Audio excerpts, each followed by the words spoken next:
The mountain man emerged from the snowbank after 18 days, while 3 miles down the valley, frozen bodies were being pulled from cabins that still had fires burning in their hearths. Before we begin, let us know where you're watching from. And if frontier survival stories move you, hit that subscribe button because tomorrow's tale is even more impossible than this one. The settlement called it the freeze that broke the valley. For 18 days in January of 1844, the temperature in the Montana Territory dropped to levels that made survival almost impossible. Men who had endured a decade of mountain winters said they had never seen anything like it. Thermometers, for those who owned them, showed readings between -55 and -65 degrees Fahrenheit. At those temperatures, breath froze in the air before it could dissipate. Spit turned to ice before hitting the ground. Exposed skin died in minutes. And on January 22nd, when the cold finally broke and the temperature climbed back to an almost pleasant -10 degrees, Thomas Brennan emerged from a snowbank 3 miles outside the settlement, walked calmly into the trading post, and asked if anyone had coffee to spare. The men gathered around the fire stared at him like he was a ghost. Thomas looked healthy. His cheeks showed color. His fingers moved normally. He showed no signs of frostbite, no blackened toes or nose, no shivering or confusion. He had spent 18 days in conditions that had killed 7 men and left 12 others permanently maimed. And he looked like he had just finished a pleasant morning walk. William Crawford, who ran the trading post, was the first to speak. He asked Thomas where he had been. Thomas told him he had been in his winter shelter. Crawford pointed out that everyone knew Thomas's cabin was 15 miles north, too far to reach in the killing cold. Thomas agreed. He said he had not been in his cabin, he had been in the snow. The other men thought he was confused or lying. Robert Kimball, who had lost 3 toes to frostbite during the freeze, demanded to know what Thomas meant. Thomas explained calmly that he had spent the 18 days in a tunnel he had dug into a snowdrift back in December. The men exchanged glances. Several laughed nervously. Marcus Webb, whose brother had frozen to death on day 6 of the cold, despite having a roaring fire in his cabin, stood up and accused Thomas of making a cruel joke. Thomas was not joking. He described the tunnel in technical detail. He explained how he had reinforced the entrance with wooden beams and vertical saplings, how he had layered the roof with logs and branches and animal hides and moss, how the tunnel extended more than 20 feet into the accumulated snowpack. He told them the interior temperature had stayed between 32 and 40 degrees the entire time, maintained by nothing more than his body heat and the insulating properties of the snow itself. He had used no fire. He had burned no wood. He had simply waited in the darkness while men 3 miles away died beside their hearths. Thomas Brennan arrived in the Montana Territory in the autumn of 1835 at the age of 23. He came west from Pennsylvania with basic carpentry skills, a decent rifle, and enough sense to listen more than he talked. The fur trade was already past its peak by then, but men could still make a living trapping beaver and marten if they worked hard and survived the winters. Thomas proved competent at both. By 1843, he had completed 9 seasons in the mountains. He knew how to read weather, how to find game when others went hungry, and how to build shelters that kept out wind and rain. Other trappers respected him as solid and reliable, neither reckless nor timid. The small settlement where Thomas traded his furs sat in a narrow valley along the Bitterroot River. 15 families and unmarried trappers lived there year-round. The settlement had a trading post, a blacksmith, and enough sense of community that people helped each other during hard times. It was not much, but it was civilization of a sort, a place where men could resupply, share information, and remember they were not entirely alone in the wilderness. Thomas kept a cabin 15 miles north of the settlement, close to good trapping territory but far enough away to avoid competition with other trappers. He spent most of his time alone, which suited him fine. In the autumn of 1843, Thomas took on a partner. Jakob Morse was a German immigrant, 26 years old, who had arrived in the territory that spring with more enthusiasm than experience. He needed someone to teach him the trapping trade. Thomas needed help working his lines and processing pelts. The arrangement made practical sense. They built a second sleeping platform in Thomas's cabin and spent September and October preparing for winter. They cut firewood, repaired equipment, scouted trap locations, and laid in supplies of dried meat and flour. Jacob was strong and willing to learn. He listened to Thomas's instructions and did not complain about the long hours of physical work. The first snow came in early November, which was normal for that elevation. The two men began running their trap lines, checking each one every 3 days, collecting beaver and marten pelts, and resetting the traps. The work was cold and monotonous, but the catch was decent. By mid-November, they had 43 pelts stretched and drying in the cabin. Thomas estimated they would have a profitable season if they could maintain that pace through February. The weather stayed cold, but manageable. The snow depth increased steadily, reaching about 2 feet on flat ground by the 3rd week of November. Everything seemed routine. Thomas had no reason to think this winter would be different from the previous 9 he had survived. He had no way of knowing that. In less than a month, Jacob would be dead, and Thomas's understanding of winter survival would be completely overturned. The blizzard arrived on November 23rd without warning. Thomas and Jacob had left the cabin at dawn to check their northern trap line, a circuit that normally took 6 hours to complete. The sky was clear when they started. By mid-morning, clouds had moved in from the northwest, and the temperature began dropping rapidly. Thomas recognized the signs of a serious storm building. He told Jacob they needed to head back immediately, abandoning the unchecked traps. They were approximately 2 miles from the cabin when the wind hit. Within minutes, visibility dropped to less than 20 feet. Snow came horizontally, driven by winds that Thomas estimated at 40 or 50 miles per hour. The temperature plummeted. Thomas tried to navigate by landmarks he knew, but the whiteout conditions made everything unrecognizable. He kept Jacob close, shouting instructions over the wind. They moved slowly, testing each step, trying to maintain their sense of direction. What should have been a 40-minute walk stretched into 2 hours of stumbling through chest-deep drifts. Jacob began falling behind. Thomas would stop, wait for him to catch up, then continue. The younger man was struggling. His movements became slower and less coordinated. When they finally reached the cabin, both men were dangerously cold. Thomas got the door open and pushed Jacob inside. He built up the fire quickly, using dry kindling he kept stored for emergencies. The flames grew, filling the small space with heat and light. Thomas stripped off his wet outer layers and helped Jacob do the same. He wrapped them both in dry blankets and positioned them close to the fire. He melted snow for water and made Jacob drink. He did everything correctly, following every procedure he knew for treating cold exposure. But Jacob was not recovering. His shivering had stopped, which Thomas knew was a bad sign. The younger man seemed confused, speaking in German, not recognizing where he was. Thomas kept the fire burning hot. The cabin warmed to a temperature that would normally be comfortable. But Jacob's condition continued to deteriorate. By midnight, he was unconscious. By dawn on November 24th, he was dead. Thomas sat beside the body for several hours, keeping the fire going, trying to understand what had happened. Jacob had not frozen to death in the snow. He had died inside a heated cabin, wrapped in blankets, with a roaring fire less than 6 feet away. The cabin had not been enough. The fire had not been enough. Thomas had done everything mountain men were supposed to do in that situation, and his partner had died anyway. That realization changed something fundamental in how Thomas thought about winter survival. If a cabin and fire could not save a man from the cold, then perhaps cabins and fires were not the answer. Thomas buried Jacob on a hillside overlooking the valley on November 26th. The ground was frozen, so he piled stones over the shallow grave to protect it from animals.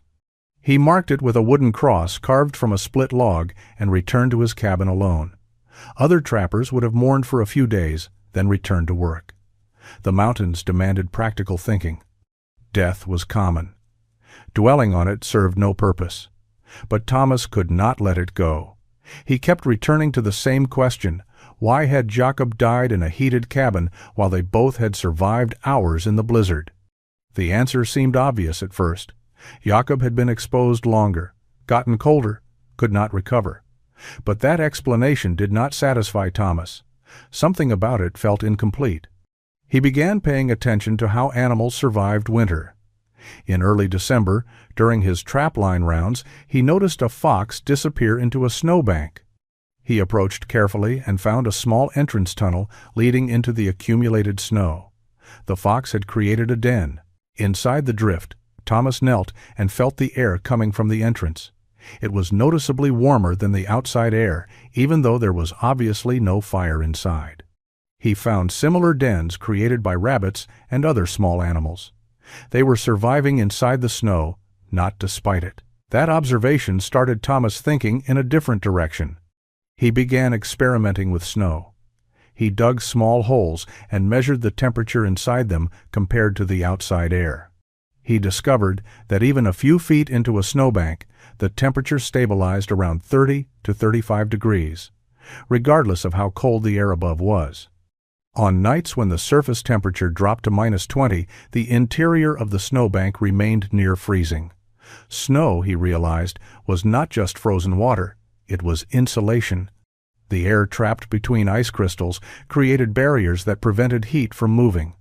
The deeper into the snow, the more stable the temperature became. Animals understood this, instinctively. They used snow as shelter, not something to escape from. The other trappers noticed Thomas's strange behavior. He spent hours studying snowdrifts, digging test holes, measuring depths with marked poles. He neglected his trap lines. When he came to the settlement for supplies in mid-December, men asked what he was doing. Thomas tried to explain his observations about snow and insulation and stable temperatures. They listened politely but clearly thought grief had affected his mind. Marcus Webb suggested Thomas should spend less time alone. Robert Kimball joked that Thomas was becoming part animal, studying dens like he wanted to live in one. William Crawford offered genuine concern, asking if Thomas needed anything, implying help of the medical or spiritual variety. Thomas stopped trying to explain. He bought supplies, returned to his cabin, and continued his research privately. By late December, he had a theory he wanted to test. Snow could provide better shelter than a cabin if properly used. He just needed to prove it. Thomas selected his test site in the first week of December. About half a mile from his cabin, a massive snowdrift had accumulated against a south-facing hillside. The drift was over 15 feet deep at its thickest point, created by weeks of northerly winds pushing snow against the natural barrier. The location was ideal. The hillside protected the drift from further wind erosion. The depth provided plenty of material to work with. And the distance from his cabin meant he could conduct his experiment without completely abandoning his regular shelter. He started digging on December 8th. The work was harder than he anticipated. Snow near the surface was loose and difficult to remove in a controlled way. He fashioned a tool from a flat piece of wood, creating a paddle-shaped implement that let him scoop and compact snow rather than just scattering it. He dug at an angle, sloping downward into the drift, creating a tunnel, approximately 3 feet wide and 4 feet high. The entrance faced east, away from the prevailing winds. After 6 feet of digging, he encountered more compressed snow that held its shape better. The tunnel became easier to excavate once he reached this denser layer. His first attempt at creating an entrance frame failed completely. He tried using a single horizontal pole across the top with no vertical support. When he piled the roof materials over it, the weight caused the entrance to partially collapse inward. He had to dig out the fallen snow and start over with the structural elements. The failure taught him that the entrance needed vertical support to transfer weight downward, not just a horizontal span to hold materials up. His second attempt used a different approach. He cut 2 straight saplings and drove them into the snow on either side of the entrance, creating vertical posts. Then he laid a horizontal beam across the top of the tunnel opening, resting it on the vertical saplings. This created a frame that could support weight from above. He tested it by packing snow on top. The frame held. Next, he gathered materials for the roof covering. He cut small logs and laid them across from the lower beam, spanning outward to create the first layer. Over the logs, he placed branches to fill gaps.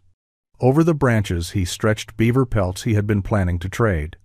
Over the pelts, he packed moss he had gathered from trees near his cabin. Finally, he laid a second horizontal beam on top of everything to compress the layers together and hold them in place. The tunnel extended 23 feet into the drift. At the end, he carved out a slightly larger chamber, just big enough for him to lie down or sit up. He smoothed the walls and ceiling as much as possible. The entire construction took him 9 days of steady work.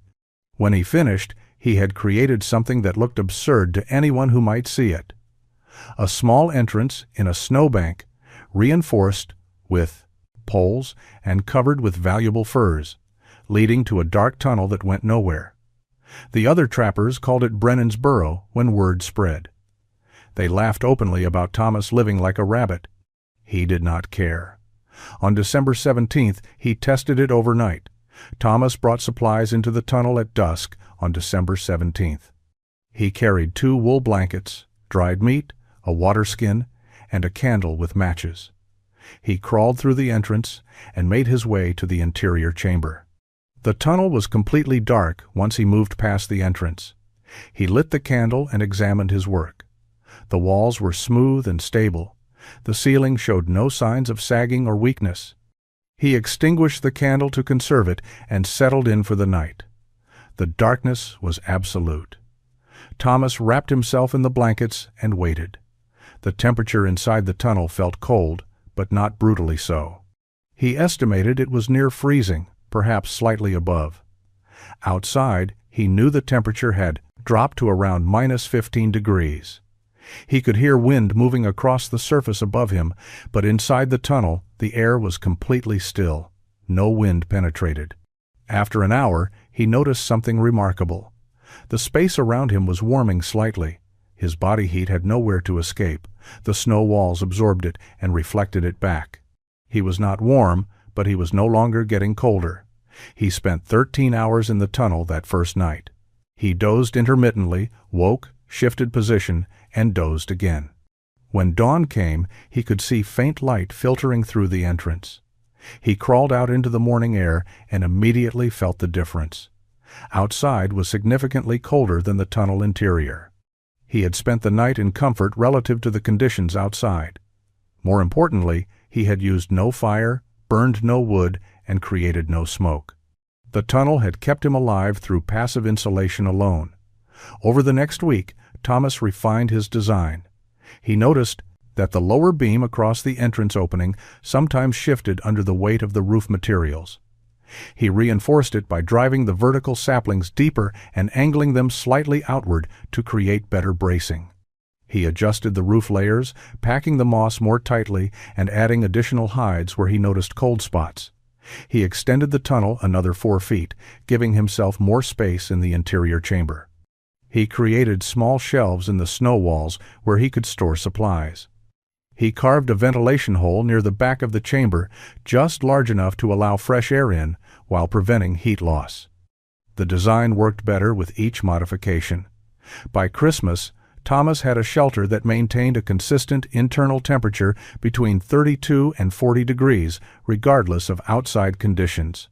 He tested it during a cold snap that brought -30-degree temperatures. The tunnel interior stayed at 35 degrees. He could survive indefinitely, in those conditions with adequate food and water. He began moving supplies into the tunnel. Dried meat, smoked fish, flour, coffee, blankets, spare clothing, fire-starting materials as backup. He told no one what he was doing. The mockery from the settlement had made him cautious about sharing his work, but he believed absolutely in what he had created. When truly extreme cold came, his tunnel would save his life. The old-timers started talking about the weather in late December. Men who had spent 20 or 30 years in the mountains developed instincts about winter patterns that went beyond simple observation. They noticed things that younger trappers missed. Samuel Gooding, who had trapped in the territory since 1817, mentioned at the trading post that the animals were behaving strangely. Squirrels had gathered more nuts than usual. Deer were moving to lower elevations earlier than normal. Birds that typically wintered in the valley had flown south weeks ahead of schedule. Gooding said he had seen these signs twice before, both times preceding winters that killed men. William Crawford, who kept detailed weather records, showed Thomas his journal entries from December. The temperature patterns were unusual. Normal winter cold came in cycles. A few days of severe cold followed by a few days of moderate conditions. But December of 1843 showed a steady downward trend with no warming breaks. Each cold period was slightly worse than the last. Crawford said the barometric pressure readings looked wrong. He could not explain exactly what he meant, but something about the numbers troubled him. He predicted January would bring cold beyond anything the current generation of trappers had experienced. The sky itself looked different. On clear days, the sunlight had a peculiar quality, flat and pale.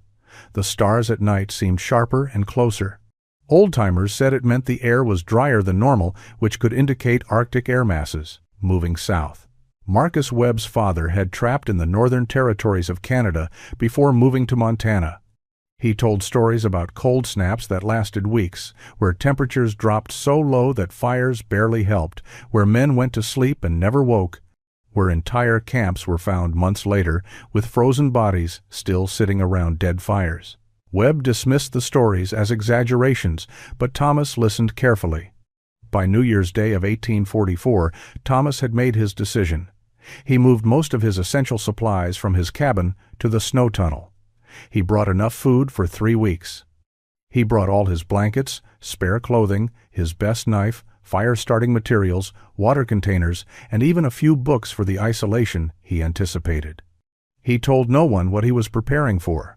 When he stopped at the trading post on January 2nd to purchase additional dried meat, Robert Kimball asked if Thomas planned to spend the winter in his rabbit hole.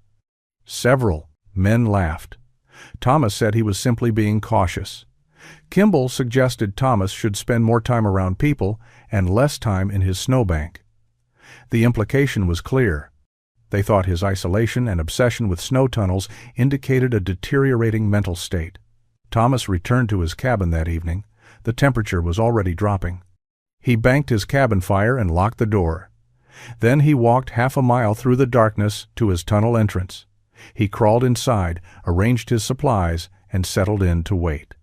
Whatever was coming, he would face it from inside the snow. The temperature dropped below -40 degrees on January 4th. By January 5th, it had reached -52. By January 6th, it hit -62 degrees and stayed there. The cold was unlike anything the Montana Territory had experienced in living memory. Men woke on the morning of January 5th to find their cabin fires had gone out overnight, despite having been well stocked with wood before sleep. The cold had sucked the heat from the fires faster than the wood could burn. Relighting fires became difficult because the extreme cold affected everything. Hands moved slowly. Matches were harder to strike.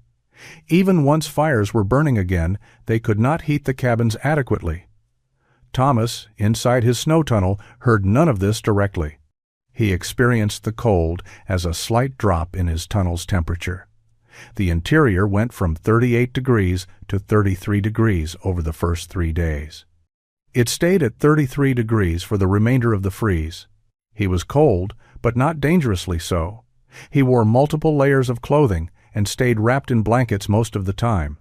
He ate dried meat and drank water he had stored in containers that never froze because the tunnel temperature stayed above freezing. He slept 12 to 14 hours per day, conserving energy. During waking hours, he occasionally lit a candle for light to read, but mostly he sat in darkness, thinking, waiting, and monitoring how his body felt. He never felt the bone-deep cold that indicated danger. His fingers and toes remained functional. He never shivered uncontrollably. 3 miles away in the settlement, men were dying. The first death occurred on January 8th. Michael Harrison, a trapper who lived alone in a small cabin, burned through all his firewood by day 4 of the extreme cold. He started burning furniture, his table, his chairs, his sleeping platform. When that ran out, he burned his extra clothes, his leather gear, anything that would catch fire. His neighbors found him on January 9th, frozen solid beside a fire pit filled with ash. He had burned everything he owned and still frozen to death. The other families and trappers fared only slightly better. They rationed their firewood carefully. But the brutal mathematics of the situation became clear quickly. At -60 degrees, even a well-built cabin with a roaring fire could not maintain livable temperatures. The heat escaped through gaps in the logs, through the roof, through the door, through every imperfection in construction. Men kept fires burning constantly and still watched their breath fog inside their cabins. Children developed frostbite on their fingers despite never going outside. Women wrapped themselves and their families in every piece of fabric they owned and still shivered violently. By January 15th, 7 men had died. 12 others had suffered severe frostbite that would cost them fingers, toes, or worse.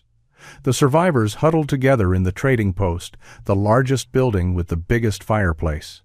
They burned wood at a catastrophic rate, tearing apart unused structures to feed the flames. They wondered when the cold would break. They wondered who would survive. And they had no idea that 3 miles away, Thomas Brennan was sleeping comfortably in a tunnel carved from snow. The cold broke on January 22nd. Thomas felt the change even inside his tunnel. The air pressure shifted. The absolute stillness that had characterized the previous 18 days gave way to slight air movement. He waited until midday, then crawled out through the entrance into brilliant sunshine. The temperature had climbed to -10 degrees, which felt almost warm after the prolonged extreme cold. The snow around his tunnel entrance looked exactly as it had when he entered. The structure had held perfectly. Not a single beam had shifted. No collapse had occurred despite the tons of accumulated snow on top. Thomas walked the 3 miles to the settlement. The journey took 2 hours through deep snow. He felt strong and healthy. His fingers worked normally. His feet were warm inside his boots. He had spent 18 days in conditions that he would soon learn had killed 7 men, and he was completely unharmed. When he entered the trading post and asked William Crawford for coffee, the reaction was immediate and visceral. The 15 survivors gathered inside stared at him in disbelief. He looked better than any of them. His face showed color. His movements were normal. He was not shivering or showing any signs of cold exposure. The questions came rapidly. Where had he been? How had he survived? What shelter had protected him? Thomas explained calmly and methodically. He had spent the entire freeze in the snow tunnel he had built in December. The tunnel had maintained a temperature between 32 and 35 degrees throughout the cold. He had used no fire. He had burned no wood. He had simply waited in the insulated space while the extreme cold passed overhead. The men listened with expressions ranging from disbelief to anger. Robert Kimball, who had lost 3 toes to frostbite, demanded to know why Thomas had not told anyone about his shelter. Thomas replied that he had tried to explain his research in December. They had mocked him. They had called it Brennan's Burrow and laughed about him, living like a rabbit. The silence that followed was heavy with realization and regret. Marcus Webb, whose brother Michael had been the first to die, asked if Thomas's tunnel could have saved the others. Thomas said yes, absolutely. A properly built snow tunnel could have saved all 7 men who died and prevented the frostbite injuries the survivors had suffered. The technique required no special materials, just knowledge of snow's insulating properties and basic structural principles. William Crawford asked why Thomas had not forced them to listen. Thomas had no good answer. He had been mocked, dismissed, and isolated.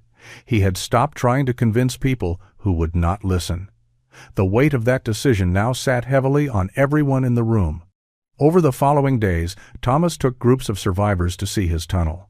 He showed them the 2-beam entrance system, the vertical sapling bracing, the multi-layer roof construction. He explained how depth provided insulation, how body heat alone could maintain survivable temperatures, how the technique required no firewood or continuous maintenance. The men who had called him mad now studied every detail with desperate attention. Within 2 weeks, 5 other trappers had begun building their own snow tunnels for emergency use. Word of Thomas Brennan's snow tunnel spread through the trapping community during the spring of 1844. Trappers traveling through the Montana Territory stopped at the settlement to hear the story firsthand. Some were skeptical until they saw Thomas's tunnel and spoke with the survivors who had lost friends and family during the freeze. The technique began spreading organically, carried by word of mouth along the scattered network of mountain men who moved through the Rockies. By the following winter, trappers in 3 different territories had built emergency snow tunnels based on descriptions of Thomas's design. The tunnels were never meant to replace cabins as primary shelters. They were emergency refuges for extreme conditions, backup systems for when traditional heated structures failed. But that specific purpose made them invaluable. Over the next 2 decades, Thomas's innovation saved an estimated 24 lives. Men caught in unexpected blizzards dug quick versions of the tunnel and survived situations that would have killed them otherwise. Trappers facing prolonged extreme cold used properly constructed tunnels to wait out conditions that made their cabins uninhabitable. The technique became part of the collective knowledge of frontier survival, passed from experienced men to newcomers, refined and adapted to different snow conditions and regional variations. Thomas himself left the mountains in 1851. The fur trade had collapsed completely by then. Beaver populations were depleted, and silk had replaced felt and hat production, destroying the market that had driven the mountain man era. Thomas was 39 years old, had saved a modest amount of money, and was tired of winters. He traveled west to the Oregon Territory and used his carpentry skills to build a small house near the Willamette Valley. He married in 1853. A widow named Catherine, who had lost her first husband during the overland journey west. They had 2 children, both daughters, and Thomas worked as a builder and occasional hunting guide for new settlers. He rarely spoke about his years in the mountains. When people asked about his past, he mentioned trapping beaver and surviving harsh winters, but he never told the story of the snow tunnel or the freeze that broke the valley. His family knew he had been a mountain man, but they knew nothing of the innovation that had saved his life and subsequently saved dozens of others. Thomas died in 1869 at age 57 from pneumonia. He was buried in a small cemetery outside Salem. His gravestone listed his name, birth and death dates, and identified him as a loving husband and father. It made no mention of Montana, trapping, or snow tunnels. But across the northern Rocky Mountains, the tunnels remained. Some were still maintained by trappers who had learned the technique directly from Thomas. Others were abandoned but structurally sound, waiting in snowbanks for the next emergency. The knowledge Thomas had developed through obsessive observation and desperate necessity had become routine frontier practice. The story teaches what Thomas understood after Jacob's death. Survival in extreme conditions requires abandoning conventional approaches and learning from the environment itself. The impossible became routine, a shelter carved from the enemy itself.